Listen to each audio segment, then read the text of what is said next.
Hi guys, I welcome you all to lecture number 3.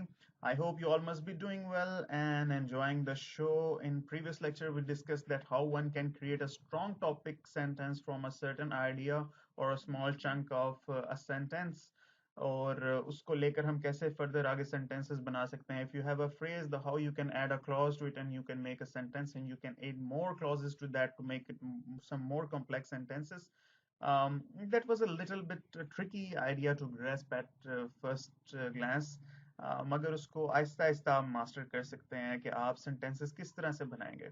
मगर ये तो बात हो गई कि आप एक सेंटेंस को किस तरह से डेवलप करते हैं. मगर problem is that if you have an idea how you can think like a writer or how you could expand your idea कि आपके पास कंटेंट जनरेट हो सके. प्रॉब्लम अच्छा लिखना है. प्रॉब्लम ये नहीं है कि उसको जो आप लिखें वो एम्पिकेबल और इमैक्युलेट सिर्फ उसके सेंटेक्स के अंदर ना हो. वो लॉजिकली भी बातें वो ठीक होनी चाहिए. आपका दिमाग किस तरह से काम करना चाहिए. आपको जुमले किस बारे में बनाने हैं, जुमले क्या बनाने हैं, किस बारे में बनाने हैं, वो किस तरह से आपके पास आइडियाज जनरेट होंगे. आज हम इस चीज को डिस्कस करेंगे and I am going to continue this discussion in the context of paragraphs.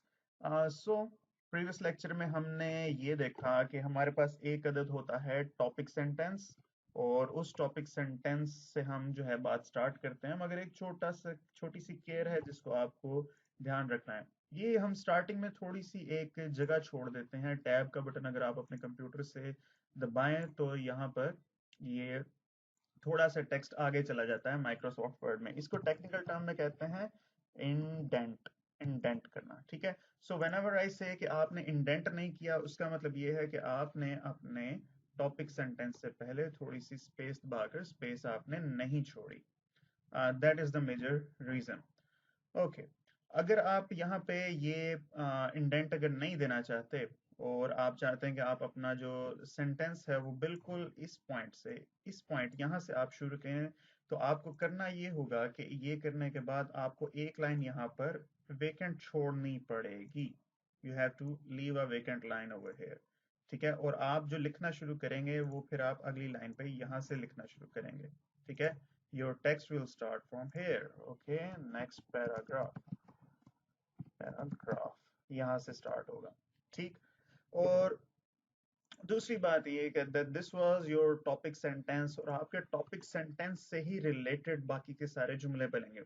This content that you will write over here will be encapsulated in your topic sentence. जो आप यहाँ लिखेंगे वो भी topic sentence से ही related होगा. The entire body will be directly related to your topic sentence. इतना ही नहीं, आपका जो conclusion जो आप लिखेंगे वो भी आपका directly topic sentence के ऊपर होगा.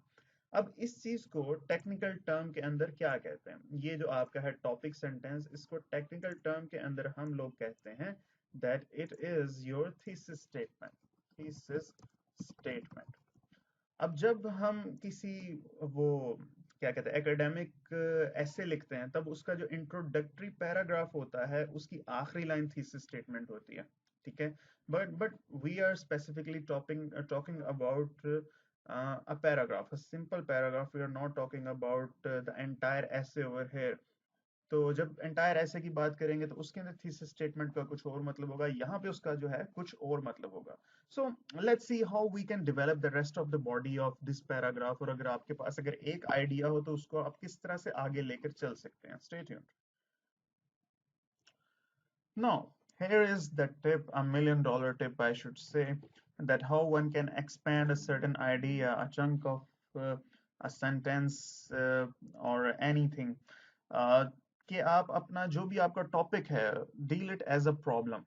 अगर वो प्रॉब्लम होगी तो उसको आप बड़े अच्छे तरीके से एक्सपेंड कर सकेंगे. For example that you have a problem over here, ठीक है. अब वो प्रॉब्लम किस वजह से क्रिएट होगी, there will be some important reasons for that. Obviously उससे पीछे आप चले जाएं तो कोई ना कोई कुछ वाकयात हैं, कुछ फैक्ट्स हैं, कुछ बातें होंगी जिनकी वजह से वो प्रॉब्लम क्रिएट हो रही है आपके माशरे में, आपकी लाइफ में या फिर दुनिया में किसी भी जगह पे. और उसकी वजह से कुछ ना कुछ इफेक्ट्स जनरेट हो रहे होंगे, हैं. कुछ ना कुछ इफेक्ट्स लाजमी जनरेट हो रहे होंगे और फिर उन इफेक्ट्स की वजह से कुछ ना कुछ रिजल्ट्स भी पैदा हो रहे होंगे. अब फॉर एग्जांपल आपके पास किसी भी आप प्रॉब्लम को ले लीजिए, आपके पास कोई प्रॉब्लम है जैसा कि स्मोकिंग। सो स्मोकिंग की कुछ रीजंस होती हैं। स्मोकिंग की रीजंस क्या होती हैं? स्मोकिंग की रीजंस में आपकी फ्रस्ट्रेशन है, लोनलीनेस है, और स्मोकिंग इसलिए कि सस्ती चीज है, इजी एक्सेसिबल है, ये इसकी कुछ मेजर रीजंस हो सकती हैं। और इसके इफेक्ट्स क्या हैं? डिप्रेशन है, और आपका कंप्रोमाइज्ड हेल्थ है, और आपकी कंप्रोमाइज्ड प्रोफेशनल लाइफ है, आपकी फाइनेंशियल हेल्थ आपकी खराब इससे होने का खदशा है। What could be the results? Results ये हो सकते हैं, it can result in your death, it can result in your expulsion from your office, और आपकी पर्सनल लाइफ सारी की सारी तबाह। You it may lead to divorce as well कई केसेस में। ठीक है, सो आपको इस तरह से लेकर एक टॉपिक को चलना है। अब इसी तरह से इसकी कुछ रेमेडीज भी होंगी। रेमेडीज, अब ये प्रॉब्लम है, इसकी पीछे कुछ जाएं कुछ रीजंस थी, आगे जाएं तो कुछ इफेक्ट्स थे, तो हम उसको किस तरह से अब उसको टैकल किस तरह से करेंगे? तो रेमेडी जो है वो भी बहुत ज्यादा इंपॉर्टेंट है कि कैसे होगा वो रेमेडी हम करेंगे, तो कुछ सॉल्यूशंस होंगे जिनको हम डिस्कस कर सकेंगे। ठीक है, so it all depends on your thesis statement कि आपके इनमें से इन तीन डायरेक्शंस में से कौन कौन सा आपका जो पार्ट है वो हमारा यूज होने वाला है। फॉर एग्जाम्पल, आपका एक चीज अगर आपने सोची करप्शन, या फिर आपने सोच लिया पोल्यूशन। पोल्यूशन को हम फर्ज कर लेते हैं।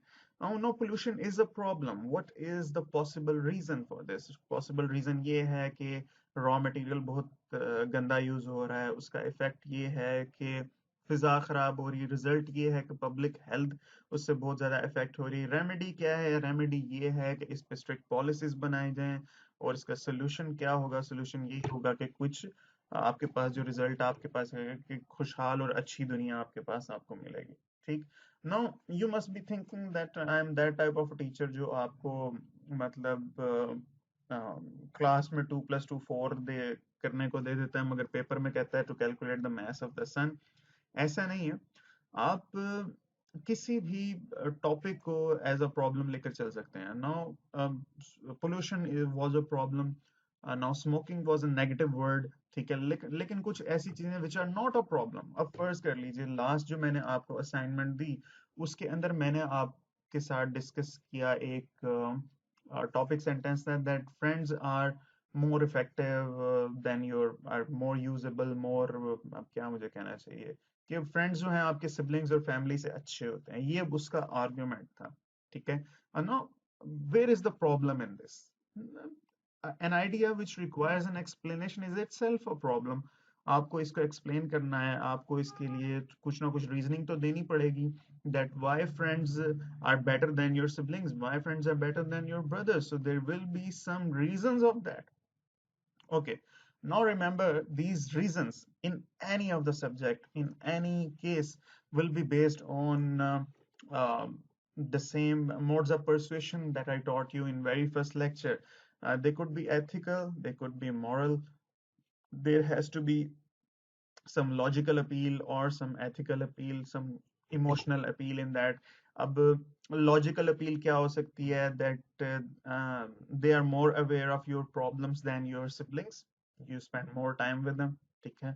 Emotional appeal क्या हो सकती है आपकी कि that कि आपको कोई भी प्रॉब्लम हो वो आपके साथ मिलकर उस चीज को, उस प्रॉब्लम को सॉल्व करते हैं। ठीक है। फाइनेंशियल अगर आप एस्पेक्ट को इसके अंदर ले आएंगे तो वो आपकी जो है लॉजिकल अपील के अंदर चला जाएगा। याद रखें, जब मॉरल टर्म्स में आप बात करेंगे तो that will be the emotional appeal, और जब भी आप मॉनेटरी टर्म्स के अंदर किसी भी चीज को की बात करेंगे तो that will be the logical appeal. ठीक। अब क्या इसके इफेक्ट्स हैं? इसके इफेक्ट्स पॉजिटिव भी हो सकते हैं, नेगेटिव भी हो सकते हैं। No, it was not a negative idea कि जो फ्रेंड्स हैं वो आपके सिबलिंग से बेटर होते हैं। There could be some positive effects of that, there could be negative, obviously इस केस में हमारे पास नेगेटिव इफेक्ट है, इस केस में हमारे पास पॉजिटिव इफेक्ट्स है। ठीक है, दैट आपकी लाइफ जो है इसमें आसानी आएगी। आपकी जो क्या कहते हैं, आपकी कंट्रोल आपकी मेंटल हेल्थ पे, आपकी इमोशनल हेल्थ पे, आपकी फिजिकल हेल्थ पे, आपकी फाइनेंशियल हेल्थ पे इसके पॉजिटिव इम्पैक्ट आएंगे। ठीक है। नो, अब अगर आप इस टॉपिक को यहाँ तक करके छोड़ दें तो आपका जो पैराग्राफ है, जो आपके थीसिस स्टेटमेंट है, वो जस्टिफाई हो गई। ठीक है। नो अनटिल और अनलेस आपने ये डिस्कस ना किया हो अपने थीसिस स्टेटमेंट के अंदर कि आप इस रिलेशनशिप को किस तरह से बेटर बना सकते हैं, ठीक है, तब तक आपके लिए सिर्फ यही पार्ट, इतना इम्पार्ट ही करना जरूरी है। ठीक है। No it all depends on your thesis statement कि आप इस पार्ट को अंदर इंक्लूड करना चाहते हैं या नहीं करना चाहते। ठीक है। अगर आपने अपनी थीसिस स्टेटमेंट के अंदर इस तरह की कोई बात छोड़ी है कि आप इस रिलेशनशिप को किस तरह से बेटरमेंट इसके अंदर लेके आ सकते हैं, किस तरह से इम्प्रूव इसको कर सकते हैं, that you will spend more time with them, वो अगर आपकी हेल्प करते हैं, that you can also help those guys, उस तरह से आपकी लाइफ में ही नहीं उनकी लाइफ में भी बेटरमेंट आएगी, and you will be getting more control of your mental, emotional, physical, and financial health. So this is how you will develop your ideas. So I don't want to constrain myself to examples. मैं आपके साथ practically बात करूंगा। इस अब चीज की ये जो जनरल आइडिया मैंने आपको दिया है, इसकी अब हम एक एग्जांपल देखते हैं। Now let's see that you've got an idea to write on corruption. ठीक है, and I have crafted this small thesis statement. Government has the power and influence of the law to support corrupt politicians. Government जो है वो politicians को support करती है, corrupt politicians को support करती है through the influence of their power and law. ठीक है। Now I have presented a problem that is directly related to corruption. अब इस करप्शन होने की कुछ ना कुछ तो हमारे पास रीजंस होंगे। We have to brainstorm on this matter कि what are those actual reasons causing this problem. ठीक है। So those reasons could be the support of government in terms of law and power. ये मैंने अपनी thesis statement में बताया that these are the two major reasons. वो ऐसा करने पे क्यों मजबूर है? There are some personal benefits of government कि अगर हम इन करप्ट लोगों को पकड़ने लग गए तो इनके पास जो वोट बैंक है वो हमें जो है नहीं मिलेगा। ठीक है। The other reason is that lack of transparency. आपके जो पब्लिक जो आपके जो इंस्टीट्यूशंस हैं गवर्नमेंट के, वो ही ट्रांसपेरेंसी को सपोर्ट नहीं करते, क्योंकि बड़े बड़े पॉलिटिशियंस के जो आपके जो बिजनेसेस हैं उनके अंदर उनके भी स्टेक्स मौजूद हैं। ठीक है। There could be multiple reasons. I worked on only these 2 to 3 reasons. And what are the effects of this dilemma, this corruption? Destabilized economy, economy खराब हो जाती है, जो कंप्रोमाइज सर्विस हो जाती है पब्लिक की, that you always have to haggle with them on those रिश्वत इश्यूज। अच्छा, अनहैप्पी पब्लिक, ऑब्वियसली अगर करप्शन होगी तो आपके हर महकमे में करप्शन होगी, पब्लिक अनहैप्पी होगी। और you have to look it from the macro perspective as well कि आपके पास जो क्या कहते हैं, इंटरनेशनल फोरम्स पे जब भी आपका कंट्री जाएगा, कोई भी थर्ड वर्ल्ड कंट्री का, I am not talking about Pakistan by the way, तो उसकी प्रेस्टीज इफेक्ट वहां पे होगी, उसको अपनी बात कहने में दिक्कत होगी, उसको कोई भी सीरियस नहीं वहां पे लेगा। ठीक है। No once again you have to think out of the box a little bit कि आपकी जो रीजंस हैं वो इमोशनल भी होनी चाहिए, वो आपकी लॉजिकल भी होनी चाहिए। ठीक है। नो ये चीज डेवलप करते हुए भी इसी इसी चीज को मद्देनजर रखना है, और आपने इफेक्ट्स को भी देखते हुए इस चीज को मद्देनजर रखना है कि आपके कौन कौन से इफेक्ट्स हैं जो आपको मॉरल टर्म्स में इफेक्ट कर रहे हैं, और कौन कौन से जो आपके इफेक्ट्स हैं वो आपको मॉनेटरी टर्म्स के अंदर इफेक्ट कर रहे हैं। फॉर एग्जांपल, ये जो हमने इफेक्ट एक डिस्कस किया कि destabilised economy, this is affecting your country in the monetary terms. ठीक है। Unhappy public is a moral issue. ठीक है। और प्रेस्टीज जो आपकी इज्जत है इंटरनेशनल फोरम्स पे जाया हो जाना, that is also a moral issue. Compromise service is also a moral issue. No, there is a substantial need to appreciate this fact कि इस स्पेसिफिक कॉन्टेक्स्ट के अंदर हमें रेमेडीज की तरफ जाने की कोई जरूरत नहीं है। हमारी जो थीसिस स्टेटमेंट थी जो कि हमें नजर आ रही है, वो entirely based है ये कि government has power and influence of law to support corruption. हमने यहाँ पे बिल्कुल भी इस तरह की कोई बात नहीं की कि this is the solution and this is how government can discourage corruption, or we could get out of this problem. हमने किसी रेमेडी को डिस्कस किया ही नहीं, हम कोई अपना पॉइंट प्रूव करना ही नहीं चाह रहे। हम अपना पॉइंट सिर्फ और सिर्फ ये प्रूव करना चाह रहे हैं कि भाई गवर्नमेंट जो है करप्ट पॉलिटिशियंस को सपोर्ट करती है, गवर्नमेंट, ठीक है। और वो किस तरह से सपोर्ट करती है, उसके पास हैं दो रास्ते। वो ये है that it has power and the influence of law. ये दो बातें हैं हमारे पास जिनको हमें मजीद एक्सपेंड करके इस पैराग्राफ को एक्सपेंड हमने करना है, इसको लिखना है हमने। लेकिन अब अगर मैं चाहता हूं कि भाई मेरे पास जो ये पार्ट है रेमेडी का, मैं इसको भी अगर लेकर आऊं, तो मुझे उसके लिए अपने टॉपिक सेंटेंस के अंदर थोड़ी सी इंप्रूवमेंट लेकर आनी पड़ेगी। वो अब कैसे आएगी इंप्रूवमेंट? फर्ज कर लीजिए कि मेरा अगर टॉपिक सेंटेंस था ये नीचे वाला, जिसके अंदर ये कहा गया कि education is the most feasible solution to constrain the support of government for corrupt politician। ठीक है, अब मैं सारा का सारा फोकस मेरा हटकर किस पे आ गया?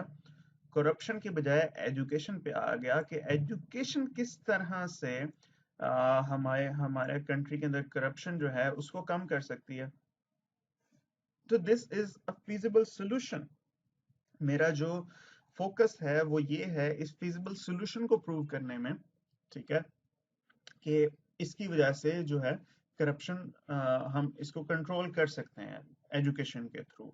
इसके अंदर अब हम रीजंस को भी ले सकते हैं, इसके अंदर हम फैक्ट्स को भी ले सकते हैं, इसके अंदर हम रेमेडी को भी लेकर आ सकते हैं।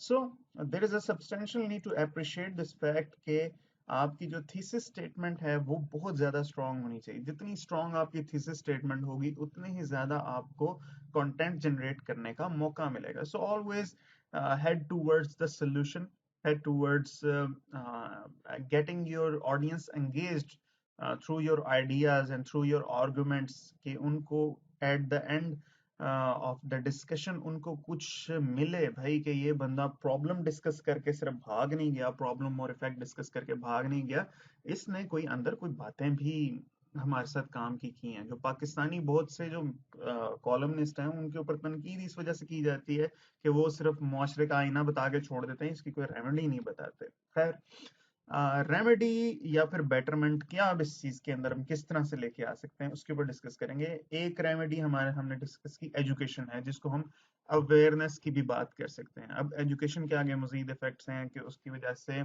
पॉलिसी रिफॉर्मेशन हो सकती है, उसकी वजह से फाइनेंशियल मैनेजमेंट बेटर होगी, प्रमोशन होगी ट्रांसपेरेंसी की, सिटीजन एम्पावर्ड जितने ज्यादा होंगे, जितनी पब्लिक जो है आपकी एजुकेटेड होगी, उतना ही ज्यादा दे will be able to question the government कि आप ये काम कैसे कर रहे हो। They will gradually they will get educated, and after 20 years there will be a youth जो कि टैलेंट से भरपूर होगी और वो ऑनेस्ट होगी, और वो जब पॉलिटिक्स के अंदर जाएगी तो वो एक बेटर गवर्नमेंट बनाएगी जो कि करप्शन से पाक होगी। ठीक है, so you have to start doing it from the grass root level, कि आप निचले तबके में एजुकेशन को प्रमोट करें और फिर आप आगे जाकर बाकी लोगों को बताएं कि this is a bad thing, and हाँ this is how this can it can be रेमेडाइज्ड।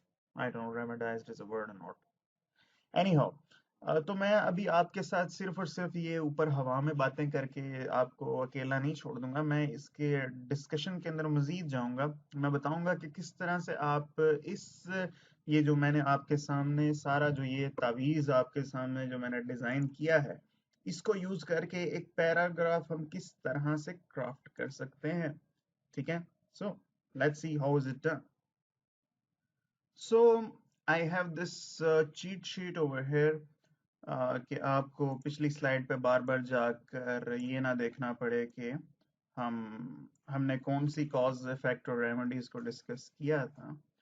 So this is the paragraph that is entirely based on the thesis statement, the sentence that we just discussed, जो बाद वाला था, जो second sentence जो था जिसके अंदर रेमेडीज को भी हमने डिस्कस करना था उस चीज की बेसिस के ऊपर।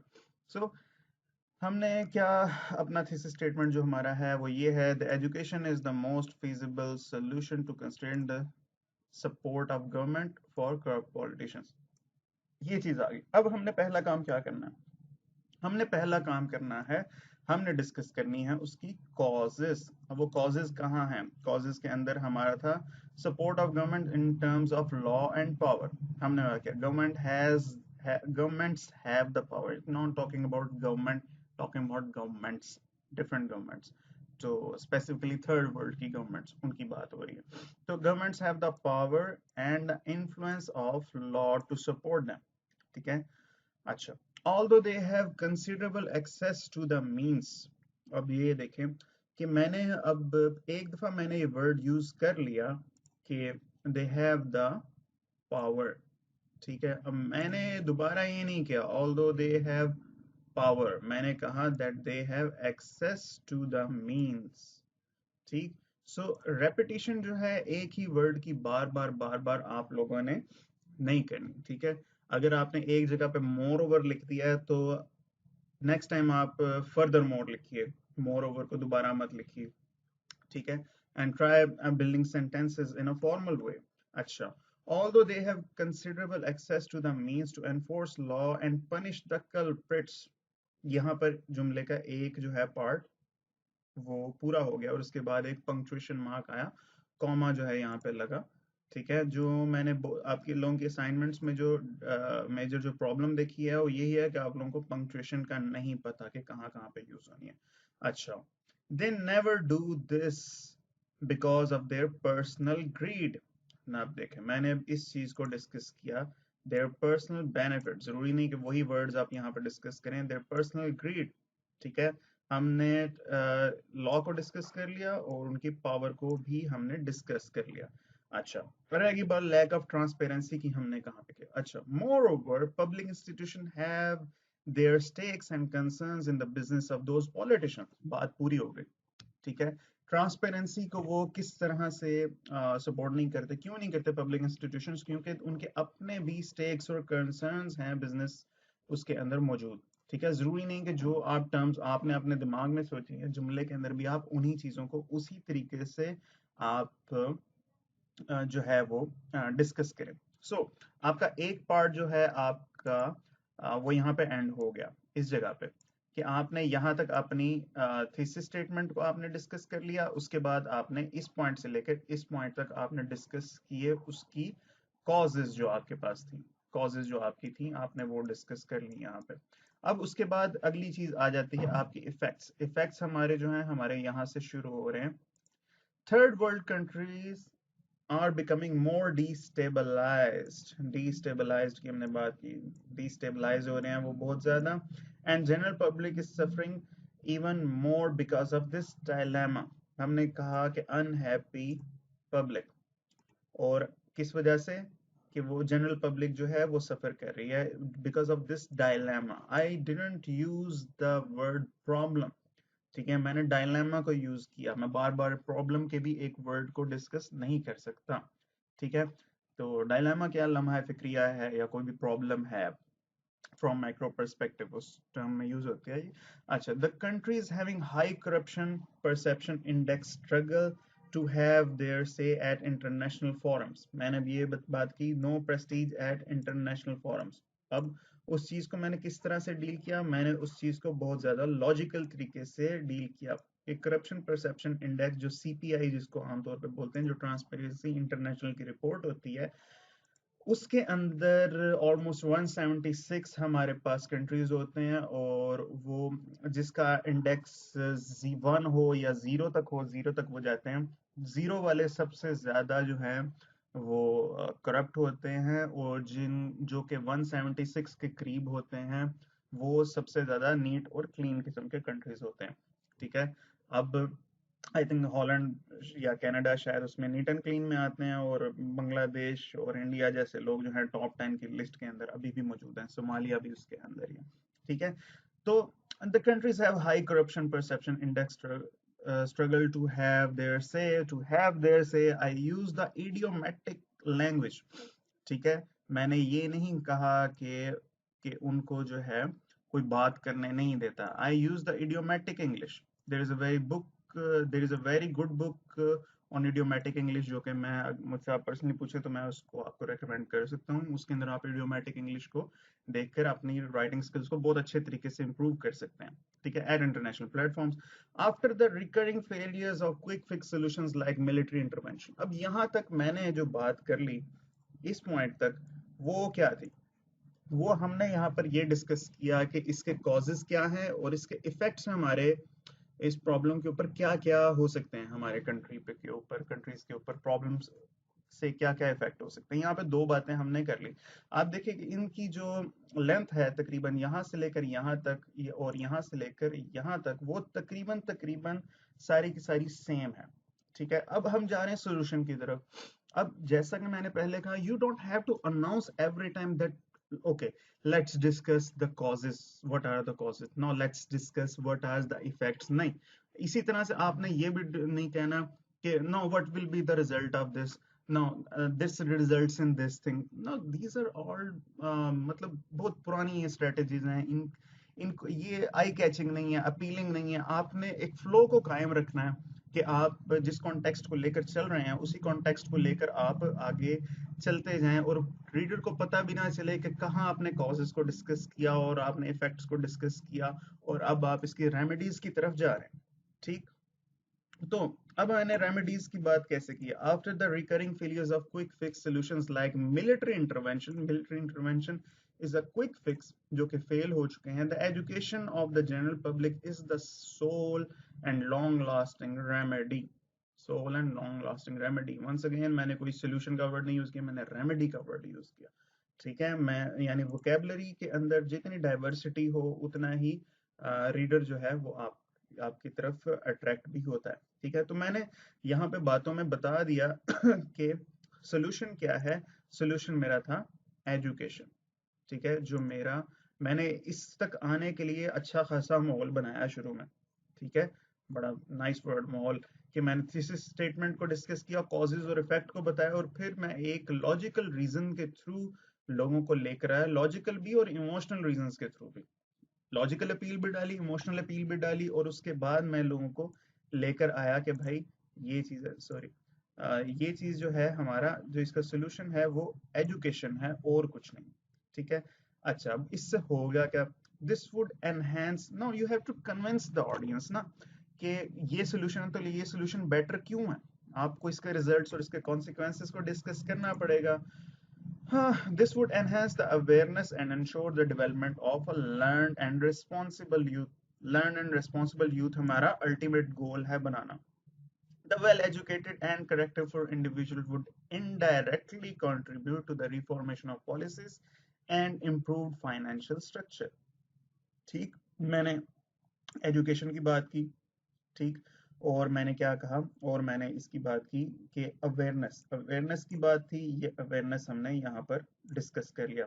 ठीक है, ये रिफॉर्मेशन ऑफ पॉलिसीज को नहीं अभी हमने किया। वेल एजुकेटेड क्या आगे, करेक्टरफुल होगी और इनडायरेक्टली कंट्रीब्यूट करेगी रिफॉर्मेशन ऑफ पॉलिसीज को, रिफॉर्मेशन ऑफ पॉलिसीज को भी discuss, and improved financial structure, improve financial management structure, वही चीज बात वो सारी की सारी आ गई। ठीक है, प्रमोशन ऑफ ट्रांसपेरेंसी, उससे जो है आपके पब्लिक इंस्टीट्यूशंस वो होंगे, वेल अवेयर होंगे, और सिटीजन एम्पावरमेंट ही होगी। ये सब चीजें जो हैं इम्प्लिसिटली इसके अंदर हमने डिस्कस कर ली। ठीक है, now this is a keyword, this is a reserve word के जो कि आपका अक्सर यूज होता है कि लिहाजा। ठीक है, लिहाजा, ये जो हमारी जो बहुत ही ज्यादा डिस्करेज प्रैक्टिस है कि हमें सो यूज करने की जो है ना बहुत ज्यादा आदत है। So this is concluded, this is so, बहुत ही गंदी किस्म की प्रैक्टिस है, इसको आपने नहीं करना।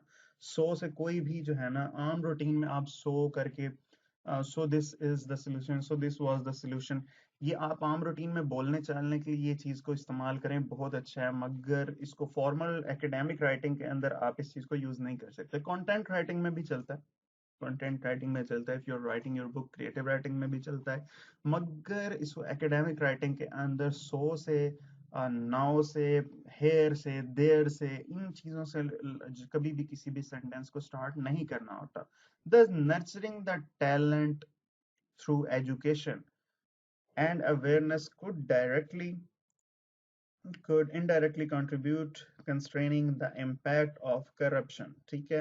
अब मैंने ये नहीं बात की, मैंने डेवलपमेंट की बात नहीं की, मैंने नर्चरिंग कहा, मैंने लिमिट करने को नहीं कहा, लिमिट करने को नहीं कहा, मैंने कहा कंस्ट्रेन करना है. ठीक है. मैंने इफेक्ट की बात नहीं की, मैंने इम्पैक्ट की बात की. ठीक है. So these are some of the ways जिनकी वजह से आपका जो है आपका क्या कहते हैं, जो पैराग्राफ है वो कोहेरेंट बनेगा. कोहेरेंट कैसे बन रहा है, अब आप देखें, ये जो आपका जो लास्ट आपकी लाइन है हमारी, ये कंक्लूडिंग लाइन, इसके अंदर भी मैंने किसकी बात की, मैंने की एजुकेशन की बात की.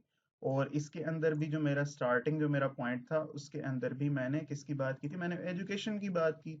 ठीक है. So these two things are directly related to each other. ठीक है. The end of the paragraph is directly related to the starting and the inception of the paragraph.